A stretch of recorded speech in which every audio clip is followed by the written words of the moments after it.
So, Mr. Klaus, You have a gift. You were meant for making toys. Hello and welcome to I Can't Believe It's Not the Mouse, the podcast all about animated movies not from Disney. I'm your host, Octaviano Macias, and today we're pretty much right before Christmas. So with that, I figured, of course, let's do a Christmas animated feature. And what better one to do than Klaus. Now, of course, there's been plenty of Christmas animated movies, but the reason why I'm going with this one is that Klaus is, of course, it's a really good movie. If you haven't seen it, definitely go watch it. But just to kind of get into this, Klaus came out a few years back. It was a Netflix animated feature that managed to get a lot of attention. It ended up being one of the nominees for Best Animated Film, and in my opinion, it should have won. It was going up against Toy Story 4, which, not a bad movie, but not one that I'd consider to be, a true success.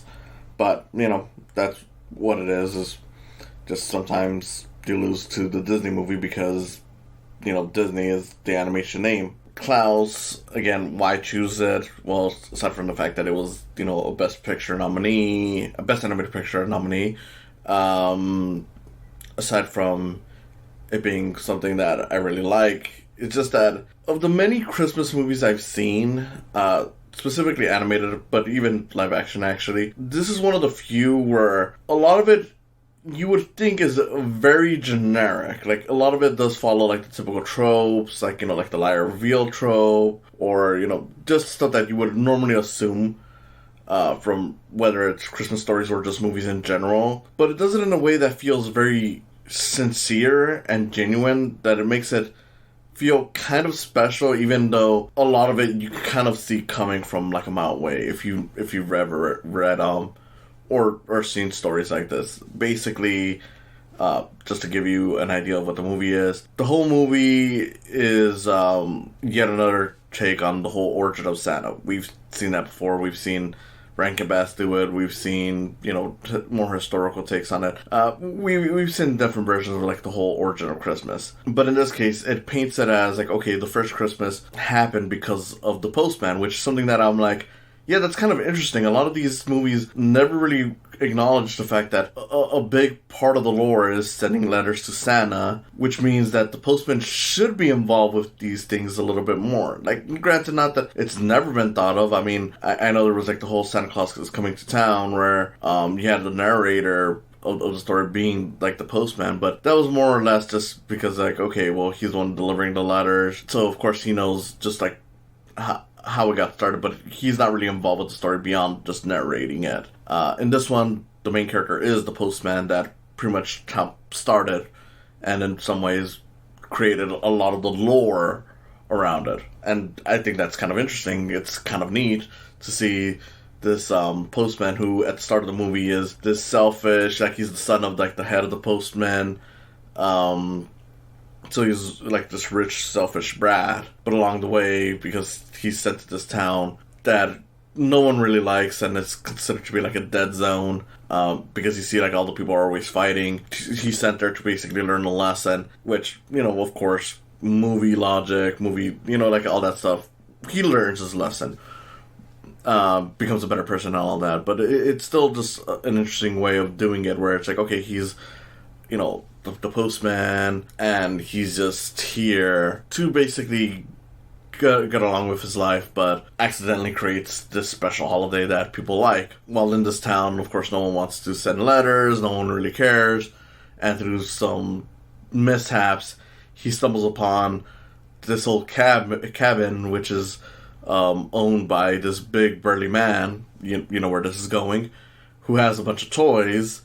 And boom, it's Santa, and of course, through his mishaps, the Santa fellow character, or Klaus, as he's actually named, decides to give out a toy to one of the kids that had that the main character Jasper had a letter of, pretty much just a drawing, but it got the message across. So from there, pretty much they keep on doing it every night. The town gets better. There's a teacher character that Jesper falls in love with, but there's some people who are against this because they're like, no, the town should be mean. Also because there's like this whole feud that's going on within the town between two different families called the Crumbs and the Ellenbows, which is pretty much just like, cheers like the black-haired part of the town and the redhead part of the town, which is, I thought was kind of funny that they were split right down. Like, what if, I mean, granted, of course, it's a cartoon, so you don't have to think about it, but what if, like, one of the redhead, family, like the Ellenbows, had, like, a black-haired kid? Would they be kicked over to the other town? I mean, of course, that doesn't happen because, it's a cartoon, but, it's something to, fun that I thought about. I don't know. So, they're pretty much trying to get rid of Jesper the second things start getting better, which is how we eventually get to, like, the whole liar reveal where it's like, oh, you succeeded in your mission, and because of that, you get to go home, and everyone realizes that you were just out for yourself, Jesper. But of course, he's already changed, so he decides to come back, and, Christmas is saved, and we get all of that. I mean, it is a very, it really does feel like a very generic movie, but like I said, there's a lot of sincerity in it. There's a lot of genuine moments that makes it feel less so. I mean, it is just a really beautiful movie. Just to get it out of the way, the animation, some of the best I've ever seen. It's a 2D animated feature, but a lot of it, at least according to the people behind this, like the director, Sergio Pablos, I hope I'm saying that right, we're taking inspiration from like 3D animated features, and you can tell because a lot of the characters look like they have a lot of weight to them and dimension to their look, like just because of the shadowing, the coloring, but it makes it look very interesting in 2D, and I'm like, see, this is what I love about animation. Just the way you can explore and find new ways to do it. Like, I know a lot of people have this whole thing where it's like, oh, 2D versus 3D or whatever. I'm like, look, I love all forms of animation. It doesn't matter if it's 2D, 3D, stop motion, whatever. Animation is fun to watch. It's interesting, and it's insane how something can be made out of just drawings, moving objects around, or even a computer. So I don't really care. My whole thing is just like, look, I do have a preference for 2D animation just because that's what I grew up with, and because there's a lot of personality to it, and, not to say that 3D doesn't have it, but when it comes to something like CG, you won't have that same personal look to it that a lot of 2D can offer when it's someone specifically drawing their own thing. And I know, of course, there's people who learn how to mimic other people's art style, which gets it close enough to the point that you can't notice it, but even then, it's still basing it off of someone's art style versus CG, where we're pretty much going into, a lot of times it's just, whatever set look there is for, like, a certain company or whatever's in time becomes, like, the common thing that they do. And again, not that that's necessarily bad. It's interesting. I just have a preference for 2D, and more than that, I do have a love for when movies decide to explore and expand what you can do with animation. Like, if it were CG, I love it when I see how they can make it look like 2D, or in this case, with it being 2D, how they can make it look like 3D, even though it's still clearly 2D. It's all very impressive stuff, and on that level, it's just some of the most impressive looking animation I've ever seen in any movie, from the coloring to the movement to just the way everything looks. It's insanely beautiful, and it just makes it feel like something incredibly unique, even though, again, once you get down to what the film is, it's kind of generic. But this is one of those cases where it's like, it doesn't really matter because it's still a very well told story. It's still a very well told, it's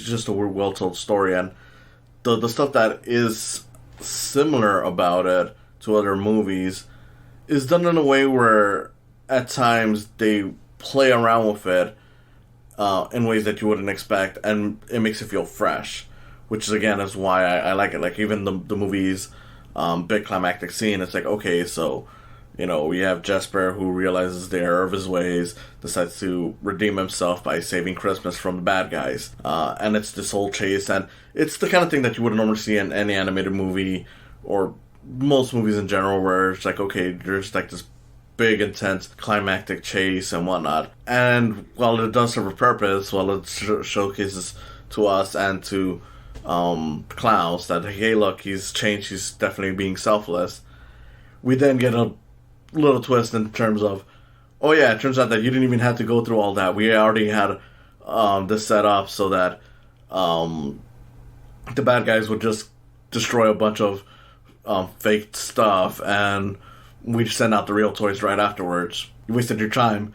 But again, it's neat in that regard, because it's like, okay, it's playing along with what we expect from these stories, but also not. And of course, like, with it being a Christmas movie, you get like the little origins of like, oh, how this came to be, how that came to be, and it's always just really fun stuff. Like they showcase like, okay, how did we get the whole being bad gets you a lump of coal. Well, in the movie, it's pretty much just like, okay, well, Jesper is the one who's often delivering the presents. It's just that Klaus gets the credit because he's the one who made it, and he's the one that kids see. But Jesper is like actually being like tossed into the chimney because he's thin enough to fit in there. And at some point, he comes across a kid who was mean to him, so he's like, okay, let me just grab a bit of coal that the parents left and put it in his sock as a little fuck you. And that's kind of funny, and of course, it plays into like, oh yeah, Klaus did that because he has a naughty list, just to kind of fuck with the kid. And it's throughout the movie that you get little stuff like that. Like at one point, when the bad guys are like trying to get a one up on both Klaus and Jesper before the finale, they end up accidentally sending them flying, to which one of the kids sees like the sleigh, flying out, not realizing that it's like, oh no, they're just being attacked, and it just, one of the things launched the sleigh up. Instead, thinks like, oh no, it's because they're flying, magical sleigh, Santa flies. Jesper eats some cookies at one point while delivering the gifts. Oh, Santa likes cookies. It's like, oh, if you leave, socks right there, that's where Santa will put the toys. Realistically, it's just him trying to avoid getting eaten by the dogs, and he just found that and just dropped it all on there. I don't know. I love little stuff like that, and it is something that you would think feels a lot more annoying to witness, but no, it is a very well done story, despite the stuff that's generic, which is always a great thing in movies. I mean, there's a lot of movies, and look, there's only so many stories you can tell. So whenever people complain about how something is generic, I'm like, okay, but is it generic in a good way or in a bad way? Because, of course, tropes, cliches, those exist for a reason. Sometimes stories need that, and honestly, sometimes it works, because sometimes what a movie is trying to do is much bigger than how it sets out to do it, if that makes sense. Like, in the case of this movie, look, we're trying to tell, this pretty unique origin story of Santa, where the focus is the postman. That's already a pretty big idea, so how do we, tell that in a way that, functions as a story? Like, okay, well, we still gotta put in the stuff that you would normally expect from a story. Let's put in that the postman was, some selfish brat. Maybe he's lying at the start, but then he's not.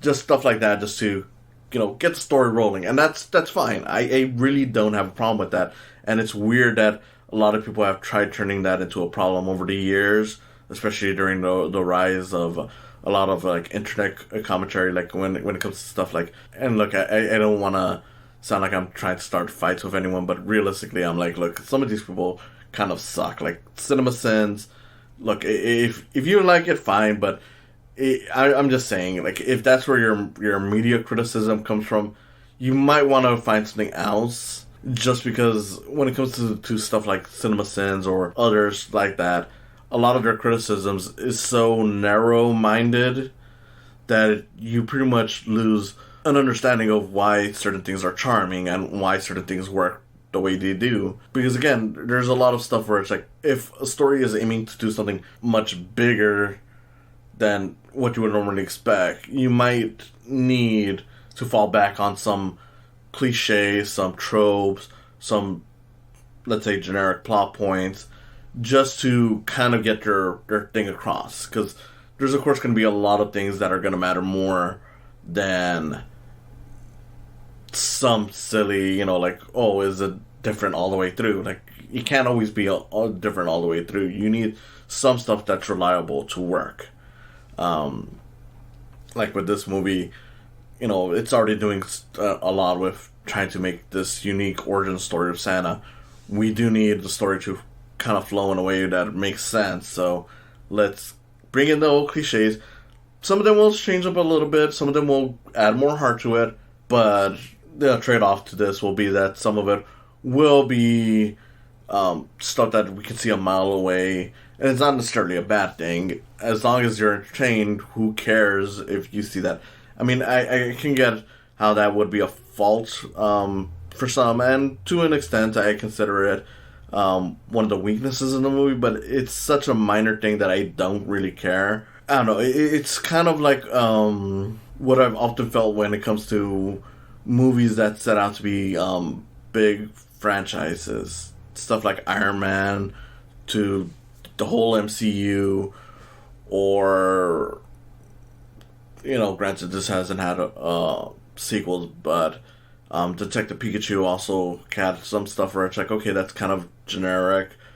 And it works because it's like, look, you're already trying to introduce this big, massive world. We can get by with some stuff that is reliably good storytelling, but stuff that we have seen elsewhere, if it means that we can get stuff that we haven't seen going. And that's what it pretty much comes down to for me. So, yeah, it is a fairly generic story in that regard, but the stuff that's really special about it is just great. The actors in this are all really doing good jobs. I mean, you have Jason Schwartzman as Jasper, and he's a lot of fun. Early on, he kind of reminds me of Cusco from Emperor's New Groove, but as the movie goes along, it's like, okay, so he is his own character, and he is a lot of fun. You have Norm Macdonald, and what I believe was his final role in the movie. I'm not too sure, and yeah, if you like Norm Macdonald, you'll love him in here. He gets a lot of funny moments, even with what little scenes he has. You have Joan Cusack and Will Sasso as like the heads of the Crumbs and the Ellen Bowls, the pretty much the two families that are fighting each other, and they're a lot of fun. Joan Cusack, you can tell, is just having a blast doing this evil old lady who is pretty much just like the brains of the two, and even acknowledges at some point, like, wait, why are we still at war with you if you're this dumb? Yeah, you get a lot of stuff like Rashida Jones. I believe it's Rashida Jones shows up as like the love interest, and even though it's not one of the most unique characters you get, she still gives a good performance, and there's a lot to enjoy in there. J.K. Simmons is great as Santa Claus. He's one of the best film Santa Claus characters I've ever seen. I mean, J.K. Simmons is honestly normally great in whatever he's in, whether it's in voice roles or in live action, so, take lots of love for that. So, yeah, this is definitely a really fun movie. It's one of the better Netflix movies over the past few years. That was made specifically for Netflix, because, of course, we've gotten some really good movies outside of that, but that's because of the pandemic, so, don't really count that. But in terms of animation, like, I'm like, okay, yeah, so Netflix can be really serious about this stuff, and they have been in some cases. I know after this they would do The Willoughbys, which is another one that's really good that I'll have to talk about sometime. I know people were mixed to this or were flat out negative, but I actually did enjoy America the Motion Picture. But yeah, of the bunch, I would say this is still the highlight of them, and it's a real shame that this movie did not get the love it deserved at the Oscars, And of course, it doesn't really matter. I mean, at the end of the day, what matters more is that it gets any attention at all. But it's still one of those things like, man, you don't always have to give it to Disney and Pixar. You know that, right? You can give it to this. I mean, I don't know. I'm not sure if it got some love in some other award circles, maybe the Annies, I'm not sure. But it definitely deserves it. I mean, like I said, the animation, incredibly beautiful, some of the best. The movie itself, really great, even when it's, more cliche, full of tropes that we expect. It still manages to do it in a way that feels genuine. It's just a really fun, sincere movie. And, yeah, I mean, I don't know how much more I can get into this without repeating myself too much, and I probably already have. I mean, if anything, I do appreciate the backstory that they give Klaus in this, to kind of say, like, okay, this is why he creates toys. It's one of the more tragic versions of the character in that regard, and I really enjoyed that. Yeah, I mean, it's a really good movie, and honestly, I just want more people to watch it. If I can convince a lot of you to watch it before Christmas, as this episode is airing prior to that, great. If you watch this episode after Christmas, you can actually watch this movie even after Christmas. I mean, yeah, of course, by the end of it is very heavily on the holiday and for that mood.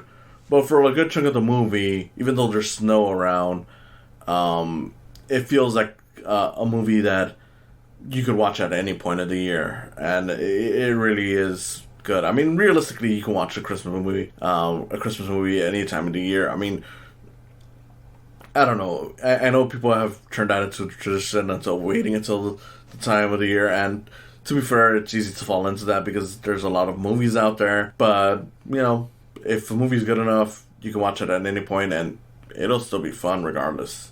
And yeah, that's the case with this. I mean, the closest thing that I really got to an actual thing that kind of bugged me throughout the movie, not enough to turn it into a deal breaker, but definitely more so than the generic stuff in the story, is just some of the music that comes out on this comes randomly, and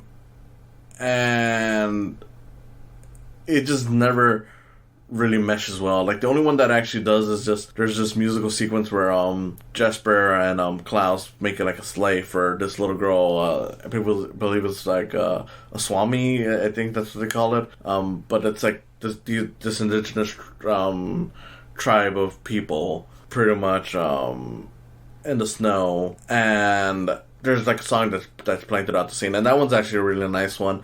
Not the greatest song around or anything, but it meshes well with the scene. But then you get other ones where it's like when, say, Jesper is telling like the bad kid off, there's like a song like, that's what happens when you get the postman or something. I don't know, like I heard something like that in the song, but it's supposed to be like this cool rap song or whatever, going off like, oh yeah, look at how bad he is. And it just feels random. Like the first time I saw this, which I was lucky enough to see it in the theater, because this is a Netflix movie, so most Netflix movies, at best, if they get a theatrical run, get like only 1 week, and even then, it's usually within theaters that most people will never get into. But anyways, that one was one where, like, when I first saw it, I was kind of like, wait, what are they playing now?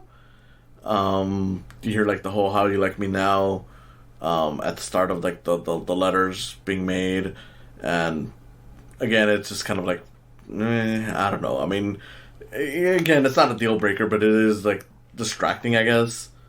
I don't know, but yeah, I mean, on the whole, Klaus, really beautiful movie, both from the animation, the voice acting.